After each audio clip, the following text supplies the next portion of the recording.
تو ہم اس پر بات کر رہے تھے کہ خواتین کا اسلام کے لیے عظیم کارنامے اور خواتین کی قربانیاں۔ تو آج ہم ایک اور صحابیہ کا واقعہ آپ کو سنانے جا رہے ہیں، لیکن آپ نے اس کو واقعہ سمجھ کر سننا نہیں، بلکہ اس کو سن کر اس جیسا بننے کی کوشش کرنا ہے۔ باقی راستے اللہ تبارک و تعالیٰ خود بنا دیتے ہیں، اور اللہ تبارک و تعالیٰ فرماتے ہیں وَالَّذِينَ جَاهَدُوا فِينَا لَنَهْدِيَنَّهُمْ سُبُلَنَا وَإِنَّ اللَّهَ لَمَعَ الْمُحْسِنِينَ۔ جو لوگ ہماری طرف کوشش کرنے میں لگ جاتے ہیں، ہم ان کے لیے اپنے راستے آسان بنا دیتے ہیں، کیونکہ یقیناً ہم نیکی کرنے والوں کے ساتھ ہیں۔ تو آپ نے اس نیت سے سننا ہے کہ ہم عمل کریں گے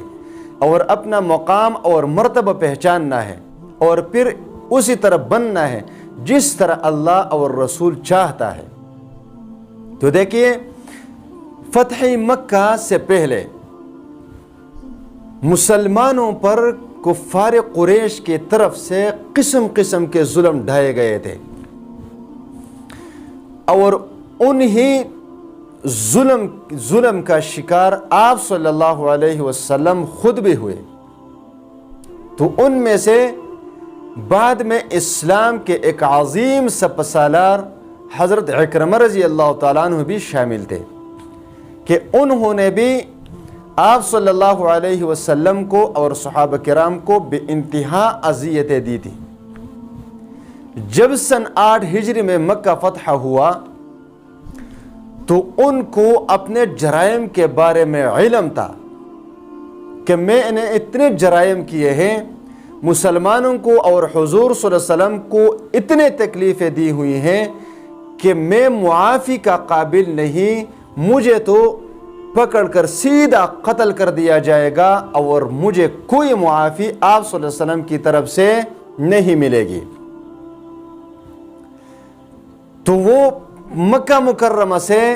چلے گئے، نکل گئے، اور مکہ فتح ہوا، وہ چلے گئے۔ تو اس کی بیوی تھی ام حکیم رضی اللہ تعالی عنہا، وہ آپ صلی اللہ علیہ وسلم کی خدمت میں حاضر ہوئی اور عرض کیا، یا رسول اللہ، میں اپنے خاوند کے لیے معافی چاہتی ہوں، امان طلب کرتی ہوں۔ تو آپ صلی اللہ علیہ وسلم تو اتنے رحم دل تھے، انسان تو انسان، وہ تو پھر بھی آپ صلی اللہ علیہ وسلم کے اپنے ہی لوگ تھے، وہ تو جانوروں اور پرندوں کے لیے رحم دل تھے۔ ایک صحابی کے بارے میں آتا ہے کہ اس نے چڑیا کی بچے پکڑ لیے، تو وہ اس کی جو ماں چڑیا بے قرار ہو گئی، تو آپ صلی اللہ علیہ وسلم نے فرمایا کہ چھوڑ دو ان کے بچوں کو، چڑیا بے قرار ہو چکی ہے۔ تو وہ تو جانور اور پرندوں کے لیے رحم دل تھے، تو وہ تو پھر بھی کفار تو تھے، لیکن آپ صلی اللہ علیہ وسلم کے اپنے ہی بھی تھے، خاندان تھا اس کا۔ تو آپ صلی اللہ علیہ وسلم نے ام حکیم رضی اللہ تعالی عنہ سے فرمایا کہ اس کے لیے معافی دے دی گئی، اس کی غلطیاں معاف کی گئی۔ تو ام حکیم رضی اللہ تعالیٰ عنہ اپنے شوہر کی تلاش میں نکلتے اور چلتے چلتے ایک دریا کے کنارے پر پہنچ گئی۔ دیکھا تو عکرمہ رضی اللہ تعالیٰ عنہ کشتی میں سوار ہو کر چلے گئے تھے، اور خطرہ تھا کہ دریا کے دوسرے کنارے تک وہ پہنچ جائے، پھر ان تک پہنچنا ام حکیم رضی اللہ تعالیٰ عنہ کے لیے مشکل تھا۔ تو وہاں پر اس نے سمجھداری سے کام لیا اور دوسری کشتی پکڑ لی اور اس کے پیچھے چلی گئی۔ جب چلی گئی اور اس تک پہنچ گئی تو اس نے عرض کیا کہ آپ کو ابھی آگے جانے کی ضرورت نہیں ہے، کیونکہ آپ صلی اللہ علیہ وسلم نے آپ کو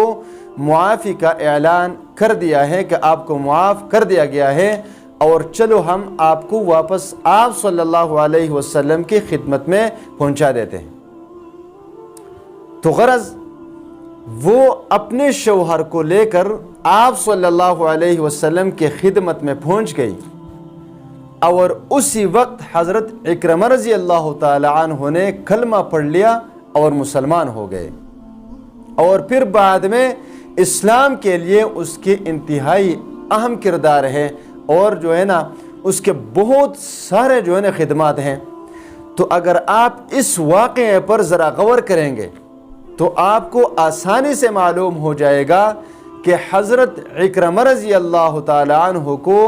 راہ راست پر لانے کے پیچھے بھی